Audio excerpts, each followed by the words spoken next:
Dinas Pemadam Kebakaran Wan Penyelamatan Banjarmasin menggelar pelatihan peningkatan kapasitas kemampuan relawan pemadam kebakaran di Taman Kamboja. Pelatihan yang mengangkat tema In-House Training Pemadam 1 bersama puluhan relawan pemadam kebakaran Banjarmasin ini ditutup di halaman kantor Balai Kota Banjarmasin kemarin Jumat 24 Februari 2023.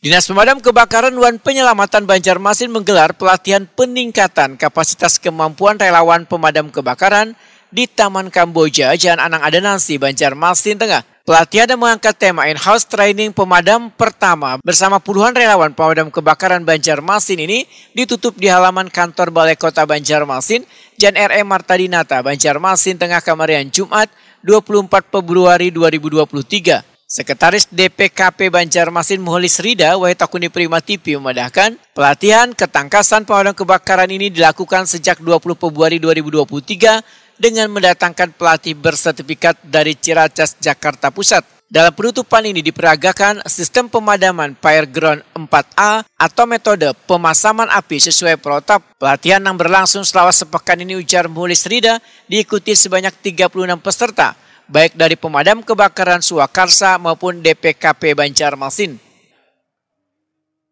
Kita telah menyelesaikan pelatihan Damkar 1 adalah pelatihan tingkat dasar bagi petugas pemadam kebakaran selama 70 jam. Ini adalah angkatan yang kedua dari beberapa pelatihan mulai safety driving 2 angkatan, ini di Damkar 1 juga 2 angkatan. Jumlah peserta ini sebanyak 36 yang lulus 35, 1 orang yang tidak bisa lagi melanjutkan. Berapa yang mengikuti, Mas? Berapa? 36. Apa yang dari satuannya?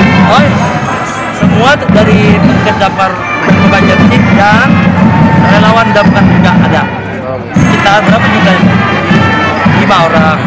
Dan berharap nanti ke depannya relawannya akan lebih banyak lagi daripada ini. Muholis Rida berharap peserta pelatihan dapat mengimplementasikan ilmu yang didapat di lapangan sesuai dengan standar operasional prosedur.